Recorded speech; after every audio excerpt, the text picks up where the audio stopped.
Let's talk about money, one of my favourite topics. Because जब भी हम पैसों के बारे में बात करते हैं तब हर इंसान का एक डिफरेंट रिएक्शन होता है। कोई इंसान पैसों के बारे में सुन के बहुत ज्यादा खुश हो जाता है कि अच्छा पैसों के बारे में बात हो रही है। कोई इंसान बहुत ज्यादा गुस्सा हो जाता है कि हम किसी भी कॉन्वर्सेशन में पैसों को इतना उच्च दर्जा क्यों दे रहे हैं, पैसे तो इंपॉर्टेंट है ही नहीं। जबकि कोई इंसान ऐसा होता है जो एकदम इनडिफरेंट होता है पैसों को लेकर। ही इज लाइक पैसा है तो भी ठीक, पैसा नहीं है तो भी ठीक। यानी हर इंसान का पैसों से रिलेटेड जो एटीट्यूड होता है वो बहुत ज़्यादा डिफरेंट होता है। बिकॉज जो हमारी पेरेंटिंग होती है, यानी जो एक्सपीरियंसेस हमारे पेरेंट्स ने लिए उनकी लाइफ में, उनके बेसिस पर जो भी उनको अंडरस्टैंडिंग मिली वही अंडरस्टैंडिंग वो हमारे अंदर डाल देते हैं। और इसी वजह से जो भी हमारी अर्निंग पोटेंशियल होती है कि कितना हम आगे चलकर पैसा कमा सकते हैं, वो कहीं ना कहीं रिलेटेड होती है हमारे पेरेंट्स की अर्निंग पोटेंशियल से। जितना वो कमा रहे हैं कहीं ना कहीं हम भी आगे चलकर उतना ही कमाएंगे और हम इस बैरियर को ब्रेक नहीं कर पाएंगे because we have the similar psychology. या तो आप भी पैसों को बिल्कुल उसी तरीके से देखते हो जिस तरीके से आपके पेरेंट्स देखते थे, या फिर आपने नोटिस किया कि आपके पेरेंट्स ने कई मनी मिस्टेक्स किए हैं और आपने ये सोचा कि जस्ट बिकॉज ये इन्होंने गलतियां की हैं तो मैं इनके बिल्कुल ऑपोजिट जाऊंगा। बट अगर ऑपोजिट चलकर भी आपके पास अभी तक पैसा नहीं आया है तो उसका मतलब है कि अभी भी आपका माइंडसेट जो है, जो आपकी मनी साइकोलॉजी है, वो ब्रोकन है। आपको मैं एक सिंपल सा फॉर्मूला बताता हूं जिसकी मदद से आप किसी भी इंसान की अर्निंग पोटेंशियल को एस्टिमेट कर सकते हो, यानी वो कितना ज्यादा कमा सकता है या फिर वो कहां पर जाकर अटकेगा। आपने क्या करना है, आपने दूसरे लोगों में या फिर खुद के अंदर ये चीज नोटिस करनी है कि आप में कितनी स्किल्स हैं, आपके जो मनी से रिलेटेड बिलीव्स हैं वो कितने लिमिटेड या फिर कितने एक्सपेंसिव हैं, प्लस आप जो भी काम कर रहे हो, जिस भी इंडस्ट्री में हो, जिस भी फील्ड में हो, जो भी आपका जॉब है, जो भी प्रोफेशन है, उसमें आपके पास लेवरेज कितनी है। यानी सिंपल वर्ड्स में आप ड्राइवर कैसे हो और आप किस गाड़ी में बैठे हो, आप गाड़ी को कितना तेज चला सकते हो, यानी आपकी स्किल्स क्या हैं, प्लस गाड़ी खुद कितना तेज चल सकती है। दोनों चीजें मैटर करती हैं और इस वर्कशॉप में हम इन दोनों चीजों को ही कवर करेंगे। यानी जो ड्राइवर है, जो बिजनेस का ऑपरेटर है, उसको भी हम चेंज करेंगे और आगे चलकर हम ये भी सीखेंगे कि जो आपका बिजनेस है, जो भी आपका प्रोफेशन है, जो जॉब है, उसको हम कैसे ऑप्टिमाइज कर सकते हैं ज्यादा से ज्यादा स्केल अप करने के लिए। एक और तरीका इसको बोलने का ये भी हो सकता है कि आपके पास एक ऐसा फल होना चाहिए जो बहुत ज्यादा जूसी हो, प्लस आपके पास ऐसे टूल्स होने चाहिए जो इस फल में से ये जूस निकाल पाए। टूल्स का मतलब है आपके पास प्रॉपर स्किल्स और राइट बिलीव्स हैं, और फल होने का मतलब है कि आपके पास जो भी आप काम कर रहे हो उसमें बहुत ज्यादा लेवरेज है। अगर आपने नवाल रविकांत को स्टडी करा हो तो उन्होंने लेवरेज को बहुत सिंप्लीफाई किया हुआ है। हर इंसान जो होता है उनके मॉडल को यूज करता है, तो हम भी उन्हीं के मॉडल को यूज कर सकते हैं। वो बोलते हैं कि लेवरेज 4 टाइप की होती है, 4 टाइप्स। यानी एक होती है कोड, लेबर, कंटेंट और कैपिटल। यानी या तो आपको कोड करना आता है, आपको सॉफ्टवेयर बनाना आता है, आपको वेब डिजाइनिंग आती है, आप कोई गेम बना सकते हो। और इस तरह की जो चीज होती है, जो कोडिंग होती है, ये हाईएस्ट फॉर्म ऑफ लेवरेज मानी जाती है बिकॉज आप एक बार किसी चीज को क्रिएट कर देते हो और कस्टमर्स उसको बार बार यूज कर सकते हैं और वो आपको इस चीज के लिए पे करते हैं। बट ऑब्वियसली ये इतनी स्पेशलाइज स्किल है कि हर किसी को ये चीज नहीं आती है। तो सेकंड की अगर हम बात करते हैं, सेकंड है लेबर। लेबर का मतलब ये कि आपकी टीम कितनी बड़ी है, आपका कितना बड़ा नेटवर्क है, कितने लोग आपको सपोर्ट कर रहे हैं आपका बिजनेस बड़ा करने में। बिकॉज अगर आपके पास 10 लोगों की, 20 लोगों की, 25 लोगों की टीम है, अगर आपकी टीम काफी बड़ी है तो उतना ही ईजी हो जाता है आपकी दुकान या फिर बिजनेस को बड़ा करना। क्यों? बिकॉज इतने सारे लोगों की हेल्प लग रही है। जो काम आप अकेला करते वही काम इतने सारे लोगों के बीच में बट जाता है और आप ज्यादा काम कर पाते हो, आपका आउटपुट बढ़ जाता है।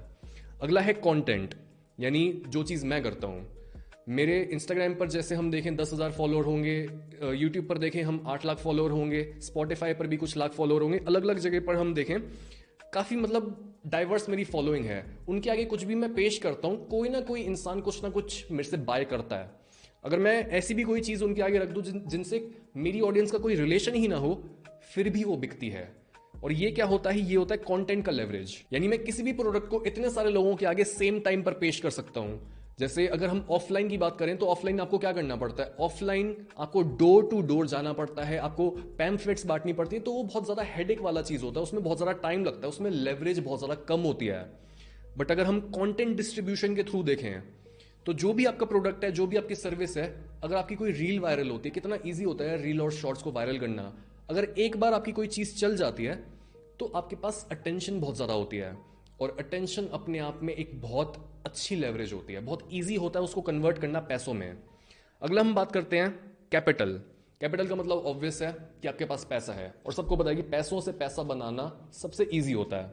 अगर आपके पास पैसा है, आप उसको बस इंडेक्स फंड्स में भी रख दो, स्टॉक मार्केट में भी रख दो, 10%, 12%, 13% तो वो ग्रो करेगा ही। तो ये भी एक और इजी तरीका होता है। बट अगर आप बस अभी शुरू ही कर रहे हो तो आपकी जर्नी कुछ ऐसी दिखेगी कि आप या तो जैसे एक स्टूडेंट हो सकते हो, या फिर आप एक एम्प्लॉय हो सकते हो। एम्प्लॉय से आप बनोगे सेल्फ एम्प्लॉयड। सेल्फ एम्प्लॉयड बनने के बाद आप जैसे अगर कंटेंट प्रोड्यूस कर रहे हो, आप किसी भी ऑनलाइन कोई सर्विस दे रहे हो, आप कॉल्स कर रहे हो, कुछ ना कुछ आपने अपने लिए काम करना शुरू करा है। जो भी आपका प्रोडक्ट है या फिर जो भी आपका सर्विस है, आपने उसको पेश करना शुरू करा है लोगों के आगे। That's self employment. आपने फिर कोई प्रोडक्ट बनाया, और प्रोडक्ट को बेचने के बाद आप बना सकते हो टीम, और टीम के बड़े होने के बाद आप जा सकते हो कैपिटल पे। मतलब ये इस तरीके का कुछ फ्लो दिखेगा। पहले आप प्रोडक्ट बनाओगे जो कि है कंटेंट वाला लेवरेज, उसके बाद आप टीम बिल्ड करोगे जो है लेबर वाला लेवरेज, और उसके बाद आप कैपिटल पर जा सकते हो बिकॉज आपके पास इनफ पैसा होगा इन्वेस्ट करने के लिए। But this is more like an overview कि आगे चलकर क्या होगा। अगर आप ये पूछ रहे हो कि आपको अभी के समय कहां से शुरुआत करनी है, तो शुरुआत ऑब्वियसली आपके बिलीफ से होगी।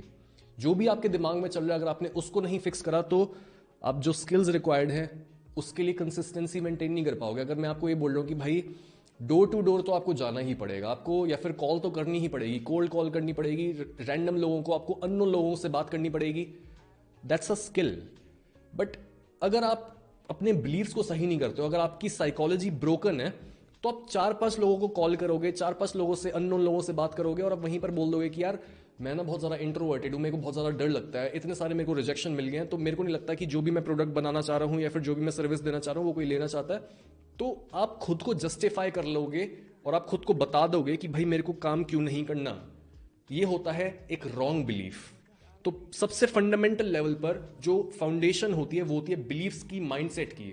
अगर हम इस फाउंडेशन को चेंज कर लें तो जो भी इसके ऊपर स्किल हम बनाएंगे वो फ्रूटफुल होगी, वो लंबे समय तक टिक पाएगी। लेकिन अगर हम ये कोशिश करेंगे कि भाई सीधा हम स्किल के पीछे जाएं, हम अपनी साइकोलॉजी को चेंज ना करें लेकिन बस स्किल को एक्वायर करने पर भागें, तो जो फाउंडेशन है वो पक्की नहीं होगी, वो एक रेत जैसी होगी। मतलब जैसे रेत के ऊपर अगर आप कुछ भी बनाते हो वो ढह जाता है। तो हमें फाउंडेशन को पहले फिक्स करना है। साइकोलॉजी में भी बोला जाता है people don't have believes, believes have people. यानी आप ये सोच रहे हो कि आप पूरी तरीके से अपने बिलीव्स के कंट्रोल में, और जो भी आपके दिमाग में आता है वो आपकी मर्जी से आता है। बट एक्चुअल में इसके उल्टा होता है। आपके बिलीव्स आपको कंट्रोल करते हैं, और आप कभी भी किसी ऐसे काम को कंसिस्टेंटली लंबे समय तक नहीं कर सकते हो जो आपके बिलीव्स के साथ मैच ना होता हो। कोई भी आप काम ऐसा करने की कोशिश कर लो जो आपके बिलीफ से मैच ना होता हो, घुमा फिरा के आप कहां पर आओगे? आप वहीं पर आओगे जहां पर आप बिलोंग करते हो। सो हमें जो ये मीडियोक्रिटी है, जो मिडिल क्लास है, यहां पर बिलोंग करना बंद करना है। हमें अपनी जगह ही चेंज करनी है, हमें अपनी जड़ों को बदलना है। जिस इंसान के बिलीफ सही होते हैं वो नेसेसरी स्किल्स को भी एक्वायर कर लेता है, और वो मार्केट में जाकर ये भी देखता है कि हाईएस्ट लेवरेज वाली एक्टिविटी कौन सी है, कौन सी वो फील्ड में जाए, कौन सा वो काम करे, और किस तरह से वो उस काम को करे कि वो ज्यादा से ज्यादा पैसा बना पाए in a long period of time. उसको कोई जल्दी नहीं होती, बिकॉज उसको पता है कि वो सही जगह पर है और उसमें सही नॉलेज है, उसमें विजडम है, उसको पता है कि कंपाउंडिंग कैसे काम करती है। ये होता है एक सही बंदा, और इस तरह की उसकी कुछ सोच होती है। आप 2 तरह के लोगों का एग्जाम्पल ले सकते हो। एक इंसान ऐसा है जिसका अटेंशन स्पैन बहुत ज्यादा है, दैट्स अ स्किल। उसमें बिलीफ ये है अगर मैं खुद को एजुकेट करूंगा, अगर मैं दूसरे लोगों की गलतियों से सीखूंगा तो मैं जल्दी जल्दी आगे बढ़ूंगा। ये उसकी स्किल और उसके बिलीफ्स हैं। जबकि दूसरा इंसान ऐसा है जिसका एक लिमिटिंग बिलीफ ये है कि जो भी मैं इंफॉर्मेशन कंज्यूम कर रहा हूं, जो भी मैं सोल्यूशन सुन रहा हूं, वो सोल्यूशन शायद दूसरे लोगों के लिए काम करे बट वो मेरे लिए काम नहीं करेगा, बिकॉज मेरी किस्मत ही फूटी है, या फिर जो भी उसकी रीजनिंग है, उसका कोई लिमिटिंग बिलीफ है, और उसके पास अटेंशन स्पैन भी नहीं है। दोनों लोग सेम इंफॉर्मेशन ले रहे हैं, या फिर सेम बुक पढ़ रहे हैं, या फिर सेम कोर्स ले रहे हैं, या फिर सेम मेंटर के पास हैं वो, बट दोनों की कैरेक्टरिस्टिक्स अलग अलग हैं। तो आप खुद ये सोच सकते हो कि कौन सा इंसान लाइफ में जीतेगा और कौन सा इंसान लाइफ में हारेगा। और आपको भी ये पता है कि आप किस साइड पर अभी हो और आपको किस साइड पर आना है। अब आगे आने वाले कई लेक्चर्स में हम आपके दिमाग को खोलकर आपके आगे कई ऐसे आपके लिमिटिंग बिलीफ्स को एक्सपोज करेंगे जिनको आप अभी तक ऐसा सोच रहे थे कि ये तो सच होता है। आपको ऐसा फील होगा जैसे मैट्रिक्स मूवी के एंड में नियो को फील होता है ना कि जो भी उसकी तरफ बुलेट्स उड़ती हुई आ रही हैं, दे आर जस्ट कोड। मतलब जिस चीज को आप अभी तक सच मान रहे थे, इसी वर्कशॉप में आपको रियलाइज होगा कि वो सच नहीं है, और आप इजीली रियलिटी को चेंज कर सकते हो। आपकी रियलिटी इस वर्कशॉप के एंड तक आते आते बदल चुकी होगी। पहले हम पूरी तरीके से इसी चीज पर फोकस करेंगे कि आप जो हो एज अ पर्सन, आपकी स्किल्स और आपके बिलीफ्स चेंज हो। फिर हम बात करेंगे और ये सीखेंगे कि आप मार्केट में जाकर क्या करोगे।